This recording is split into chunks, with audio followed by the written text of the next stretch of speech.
नमस्कार दोस्तों, railway group D के जितने भी स्टूडेंट हैं उन सभी के मन में आजकल सिर्फ यही सवाल चल रहा है कि आखिर ग्रुप डी का एग्जाम कब होगा।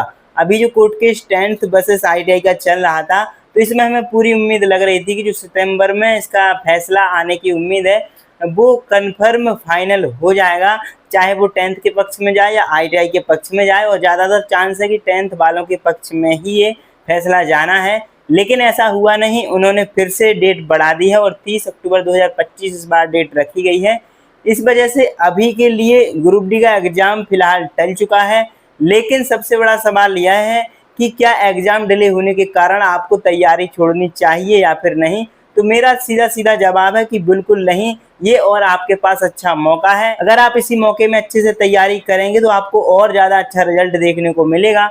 बाकी आज के इस वीडियो में हम कुछ पॉइंट पे बात करने वाले हैं कि एग्जाम कब होगा, आगे आपको क्या करना है, एग्जाम डिले का असली कारण क्या है, एक्स्ट्रा टाइम का आपको फ़ायदा कैसे उठाना है, स्टूडेंट जो कॉमन गलती करते हैं वो कौन कौन सी हैं, क्या यही असली मौका है और आगे की जो अपनी रणनीति है वो क्या रहने वाली है। और उस टाइम पे जब मैंने अपनी रणनीति बनाई थी तो वो कैसी रणनीति थी, इन सारी चीज़ों पे हम बात करने वाले हैं। तो जितने भी रेलवे ग्रुप डी की तैयारी करने वाले स्टूडेंट हैं वो इस वीडियो को पूरा जरूर देखना। तो चलिए शुरू करते हैं। और दोस्तों, मैं आपको बता दूं कि ये कोर्ट केस कितना भी चले, ये एग्ज़ाम कितना भी डिले हो, लेकिन एंड में ये एग्ज़ाम होगा। ये एग्ज़ाम कैंसिल नहीं हो सकता है, इसकी भर्ती रद्द नहीं हो सकती है। एट द एंड इसका एग्ज़ाम होगा, चाहे कितने ही लेट हो। तो आपको पढ़ाई करनी ही करनी है, और जितने अच्छे से आप पढ़ाई करोगे लगातार, अगर आप जब तक इस चीज़ पे अड़े रहोगे तो आपको सफलता निश्चित मिलेगी। और जो लोग इसको छोड़ देगा तो वो तो पूरी तरह से फिर छोड़ ही देगा। तो दोस्तों, सबसे पहले हम देखते हैं एग्जाम डिले होने का कारण क्या है। कई लोगों को लगता है कि जो ग्रुप डी के ऊपर कोर्ट केस चल रहा है 10th वर्सेस आईटीआई का, उस वजह से इसका एग्जाम लेट हो रहा है।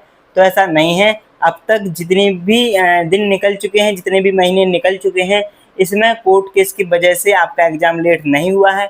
लेकिन अब सितंबर के बाद जितना भी समय ये लोग लेंगे कोर्ट केस में, वो कोर्ट केस के ऊपर ही माना जाएगा। क्योंकि अब तक के अगर हम एग्ज़ाम की बात करें तो पहले एनटीपीसी का एग्ज़ाम हुआ था जो हमारा ग्रेजुएशन लेवल का था। इसके बाद एनटीपीसी का एग्ज़ाम अभी भी चल रहा है जो कि अंडर ग्रेजुएट वाला है। इसके बाद रेलवे मिनिस्ट्रियल वाला जो एग्ज़ाम है वो एनटीपीसी अंडर ग्रेजुएट के बाद होना है। तो लगभग आधा सितंबर इस चीज़ में निकल जाना है। इसके बाद चांसेस पूरे थे कि रेलवे ग्रुप डी की एग्ज़ाम डेट आ सकती थी, लेकिन जो इन्होंने कोर्ट केस की अपडेट के लिए जो अगली सुनवाई है वो 30 अक्टूबर दे दी है, जिस वजह से हमारा जो एग्ज़ाम है लगभग 1 महीने अब लेट होने की पूरी संभावना हो चुकी है। अगर ये कैसे भी करके ये जो कोर्ट केस है ये पहले वापस ले लेते हैं 30 अक्टूबर से, तो फिर पहले भी इसकी एग्ज़ाम डेट आने की चांसेस हैं, क्योंकि इसके बाद सीधा ग्रुप डी का ही एग्ज़ाम होना है जैसे ही ये रेलवे मिनिस्ट्रियल वाला एग्ज़ाम होता है। चलिए अब हम समझते हैं कोर्ट केस के कि क्या कोर्ट केस की वजह से एग्ज़ाम डेट पहले आ सकती है या फिर नहीं आ सकती है, क्या रेलवे एग्ज़ाम करा सकता है। देखिए, सबसे पहले हम आपको बता दें कि जो कोर्ट केस है ये चल रहा है आईटीआई वर्सेस 10th वाले स्टूडेंट की एलिजिबिलिटी को लेकर। कुछ कह रहे हैं कि आईटीआई वाले एलिजिबल हो, कुछ कह रहे हैं 10th वाले हो, कुछ कह रहे हैं कि दोनों रहें। और 10th वाले रहेंगे तो आईटीआई वाले तो पहले से ही हो जाएंगे।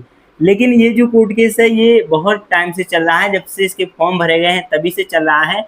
लेकिन जो रेलवे की रिक्रूटमेंट पे कोई भी अगर कोर्ट केस चलता है, रेलवे की रिक्रूटमेंट पे जितने भी केस चलते हैं वो हमेशा से ही लंबे चलते हैं। हमारे टाइम पे भी 3 प्रकार के केस हुए थे। पहला तो यही हुआ था 10th और आईटीआई को लेकर। दूसरा CBT 2 इन्होंने एग्ज़ाम दे दिया था तो उसको लेकर भी हुआ था। और एक आध और केस ऐसे ही हमारे 2-3 केस हमारे वैकेंसी में हुए थे, और इसमें बहुत ज़्यादा टाइम लग गया था। लेकिन कोरोना की वजह से हमको इस टाइम का पता नहीं चला था। लेकिन जो रेलवे है ग्रुप डी का एग्ज़ाम जब तक नहीं कर सकती है, जब तक कि इसका जो फाइनल फैसला है वो नहीं आ जाता है, क्योंकि इस वैकेंसी पे स्टे लगा हुआ है। जब तक कि इसका फाइनल फैसला नहीं आता है, इस ग्रुप डी की वैकेंसी के ऊपर से कोर्ट केस नहीं हट जाता है, तब तक इस वैकेंसी को लेकर कोई भी अपडेट रेलवे नहीं दे सकती है।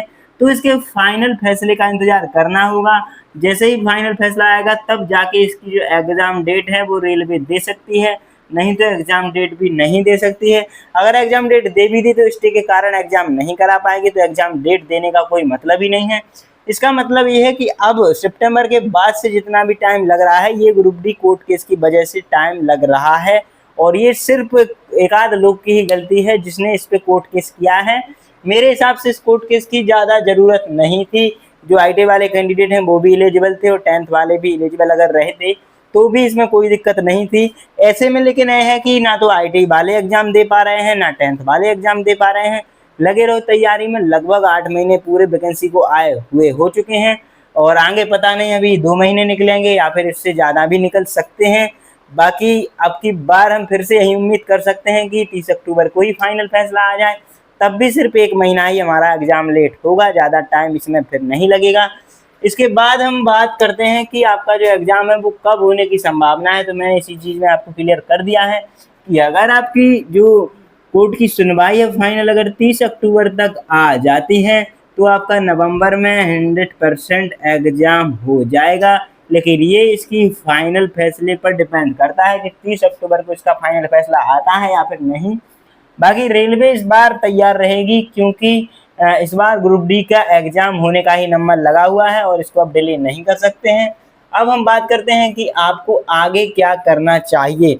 आगे जितने भी कैंडिडेट ऐसे थे जो कह रहे थे कि क्या मैं 2 महीने में 3 महीने में एग्ज़ाम निकाल सकता हूं, तो अब उनके लिए काफ़ी ज़्यादा समय मिल जाएगा और 3 महीने से ज़्यादा उनको अब समय मिल जाएगा अगर ये कोर्ट केस की अपडेट 23 अक्टूबर तक सच में जाती है तो अब वो और अच्छे से तैयारी कर सकते हैं। बाकी जिनका सिलेबस पूरा हो चुका है वो 2 से 3 महीने और अच्छे से मॉक टेस्ट देकर प्रैक्टिस कर सकते हैं और अपने उन सभी डाउट को भी क्लियर कर सकते हैं जो कि उनके मन में अभी चल रहे होंगे और सारी चीज़ों की अच्छे से तैयारी करके वो परफेक्ट बन सकते हैं और अपना स्कोर और अच्छा कर सकते हैं।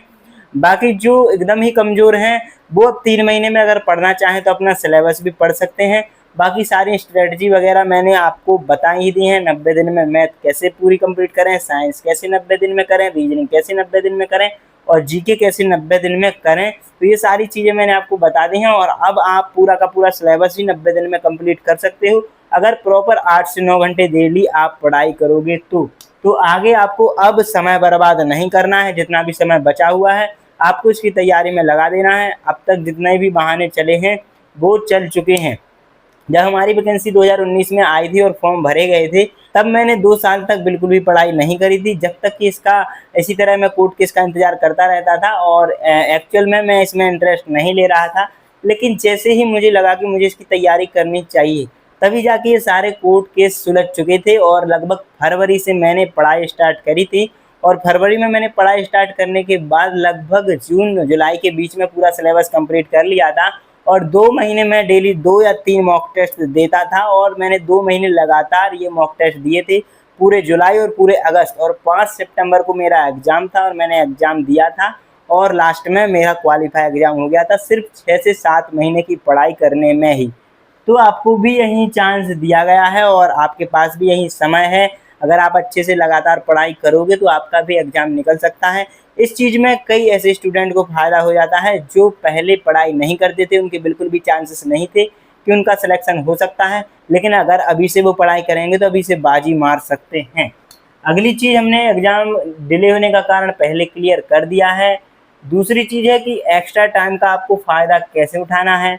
एक्स्ट्रा टाइम अगर आपको मिला है वही चीज़ मैंने बताई है कि अगर सिलेबस कंप्लीट हो गया है तो ज़्यादा से ज़्यादा मॉक टेस्ट दें। जितने भी दिन आपको मिलेंगे उतने दिनों में जितनी ज़्यादा आप रिवीजन कर सकते हैं उतनी ज़्यादा रिवीजन करें। जिनका कुछ टॉपिक रह गए हैं, जैसे मैंने इंपॉर्टेंट टॉपिक्स बताए थे, तो अब तक उनके हो सकता कंप्लीट हो गए होंगे। तो इसके बाद जो टॉपिक रह गए हैं, जो छूट गए हैं, उनको भी आप कंप्लीट कर सकते हो। और जितनी ज़्यादा आप प्रैक्टिस और रिवीजन कर सकते हो उतनी ज़्यादा रिवीजन करनी है। जितने ज़्यादा मॉक टेस्ट दे सकते हो उतने ज़्यादा मॉक टेस्ट देनी है। लेकिन मॉक टेस्ट देने के बाद उसकी एनालिसिस बहुत ज़रूरी होती है, प्रॉपर तरीके से उसकी एनालिसिस होनी चाहिए। मैंने अभी एक वीडियो बनाई थी कि मॉक टेस्ट में मार्क्स कैसे इंक्रीज करें।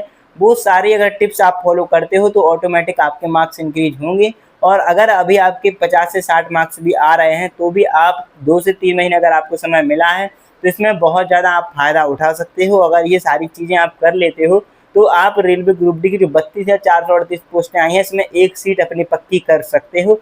तो इस तरह से आपको एक्स्ट्रा टाइम का पूरा लाभ उठाना है। इसी टाइम का फ़ायदा मैंने भी उठाया था। अगर मेरा एग्ज़ाम 2019 में वैकेंसी आई थी, अगर 2019 में ही या फिर 2020 में हो जाता तो मैं भी सिलेक्ट नहीं हो पाता। और मैंने जो एक्स्ट्रा टाइम मिला है उसका बहुत अच्छे तरीके से फ़ायदा उठाया है। पहले मैं भी पढ़ाई नहीं करता था, अभी देखो पता नहीं है कि 1-2 महीने ही एग्ज़ाम चल रहा है या फिर 1-2 महीने और भी आपको मिल सकते हैं। तो आप अपनी तरफ से पूरा का पूरा एफ़र्ट लगाइए और जितना हो सके आप पढ़ाई करिए। अगली चीज़ इसमें ली है कि स्टूडेंट की जो कॉमन गलती हैं वो क्या होती हैं।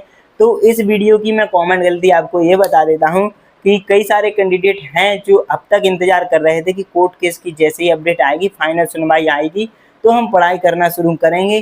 तो ये सबसे बड़ी गलती है उस कैंडिडेट की। अगर कोई स्टूडेंट इस चक्कर में रह रहा है तो उसको 1 महीने का भी समय नहीं मिलने वाला है और 1 महीने में अगर वो सोच रहा है कि सारी चीज़ें पढ़ाई करके वो एग्ज़ाम पास कर लेगा, तो ये बहुत ही कम चांसेस होते हैं और ये लगभग इम्पॉसिबल चीज़ होती है। तो सबसे पहली गलती इसमें यही होती है। दूसरी गलती होती है कि वो मॉक टेस्ट अभी भी नहीं लगा रहा होता है, वो अभी भी सिर्फ कोई इम्पोर्टेंट वीडियो आ जाती हैं, लगातार मैराथन क्लास आ जाती हैं, तो उसी को पढ़ने में अपना टाइम वेस्ट कर रहा है और ये भी दूसरी सबसे बड़ी गलती होती है। फिर से मैं कह रहा हूँ कि आप जितना भी पढ़ रहे हो उसको रिवाइज भी करो, उसके मॉक टेस्ट भी चाहे टॉपिक वाइज लगाओ या फिर फुल मॉक टेस्ट लगाओ, इसी चीज़ से आपकी पढ़ाई में फ़ायदा मिलेगा। बाकी आप 5-5, 6-6 घंटे की अगर मैराथन क्लास भी देखते हो तो इससे आपको ज़्यादा कुछ फ़ायदा मिलने वाला नहीं है, क्योंकि आज आप वो मैराथन क्लास पढ़ लोगे तो बात सब कुछ समझ में आ जाएगा, लेकिन रिवाइज नहीं करोगे, मॉक टेस्ट नहीं दोगे, प्रैक्टिस नहीं करोगे, तो वही चीज़ आप लगभग 10 दिन में पूरी तरह से भूल जाओगे। तो ये गलती भी बिल्कुल नहीं करनी है। अगली चीज़ है कि क्या यही असली मौका है? बिल्कुल इसी मौके का फ़ायदा मैंने भी उठाया था और जो कमज़ोर छात्र हैं वो भी इस मौके का फ़ायदा उठा सकते हैं, जो नॉर्मल छात्र हैं वो इस मौके का फ़ायदा उठा सकते हैं और जो पहले से ही अपनी पढ़ाई को स्ट्रॉन्ग किए हुए हैं वो प्रैक्टिस करके अपनी और भी अच्छी स्टडी कर सकते हैं और अपनी मजबूत स्थिति बना सकते हैं। अगली चीज़ है कि आगे की जो रणनीति है वो क्या होती है। जैसे कि मैंने तो फरवरी से स्टार्ट ही किया था, एक तरह से ज़ीरो से ही स्टार्ट किया था, लेकिन मेरी मैथ जो थी थोड़ी अच्छी थी उस टाइम पे, लेकिन रीजनिंग मुझे बिल्कुल नहीं आती थी। लेकिन रीजनिंग ईजी थी तो बहुत जल्दी समझ में भी आ गई थी। तो सबसे पहले मैंने रेलवे ग्रुप डी के लिए सर्च करता था कि इसमें कौन-कौन से टीचर बेस्ट हैं और मैंने 4 से 5 दिन टीचर बेस्ट खोजने में ही लगा दिए थे। लेकिन आपको ये चीज़ नहीं करनी है, मैंने एक वीडियो बनाई है उसमें बेस्ट टीचर के नाम बता दिए हैं। आपके हिसाब से आप किस टीचर के साथ कंफर्टेबल फील करोगे और किससे आपको समझ में आएगा, उनमें से आप डिसाइड कर सकते हो कि किन से पढ़ना है। उनसे अच्छे टीचर आपको पूरे यूट्यूब पे नहीं मिलेंगे, चाहे तो आप उनका बैच भी ले सकते हैं, आजकल बहुत ही सस्ते-सस्ते बैच भी आ रहे हैं। इसके बाद आपको पढ़ाई करना शुरू करना है, तो जब तक नहीं रुकना है, जब तक कि एग्ज़ाम ना हो जाए। एक बार आपका सिलेबस हो जाए, सिर्फ 50% 40% भी अगर आपका सिलेबस कंप्लीट हो जाए, तो आपको पूरा का पूरा मॉक टेस्ट देना स्टार्ट कर देना है। जितना आप पढ़ोगे उसको रिवाइज करते जाना है। 3 पार्ट में आपको रिवाइज करना है। पहली बार आपको पढ़ने के बाद 24 घंटे बाद रिवाइज करना है, दूसरी बार 7 दिन के अंदर फिर से एक बार रिवाइज करना है, तीसरी बार 1 महीने के अंदर फिर से आपको एक बार रिवाइज करना है। इसके बाद जब आप मॉक टेस्ट दोगे तो उसकी पूरी तरह से प्रॉपर तरीके से एनालिसिस करनी है, जैसे कि मैंने आपको सारी टिप्सें बताई थी, उसको फॉलो करते हुए। और अगर आप सिर्फ जो प्रीवियस ईयर के क्वेश्चन पेपर 99 शिफ्ट में हुए थे रेलवे ग्रुप डी की, वो अब तक के बहुत ज़्यादा डिफ़िकल्ट एग्ज़ाम में से एक माना जाता है और जो एनटीपीसी का एग्ज़ाम हुआ था उससे भी हार्ड रेलवे ग्रुप डी का एग्ज़ाम पिछली बार आया था, लेकिन इस बार वो ईजी आने के चांसेस हैं। तो अगर आप वो 99 शिफ्ट जो डिफ़िकल्ट थी वो पूरी की पूरी आप सॉल्व कर लेते हो और अगर आपका उसमें 60 से 65 के बीच भी स्कोर आता है तो एक बहुत अच्छा स्कोर उसको आप मान सकते हो, क्योंकि जो इस बार अभी एग्ज़ाम चल रहे हैं इतनी इजी मैथ रीजनिंग इसमें आ रही है कि आप 80 प्लस स्कोर आराम से इसमें कर लोगे अगर उसमें 60 से 65 कर रहे हो। तो यही है आगे की रणनीति कि आपको प्रॉपर तरीके से अब अपने टाइम को वेस्ट नहीं करना है, अब अच्छे से सीरियस होकर पढ़ाई को करना है। और ये जो कोर्ट केस है ये इसकी सुनवाई फाइनल होनी है और ये जो एग्ज़ाम है ये कैंसिल नहीं हो सकता है, इसका एग्ज़ाम होगा चाहे कितने ही डिले हो, वैकेंसी रद्द नहीं हो सकती है। और इसमें 10th वाले भी एग्ज़ाम देंगे और ITI वाले भी एग्ज़ाम देंगे, इस बात से आप बिल्कुल निश्चिंत रहिएगा।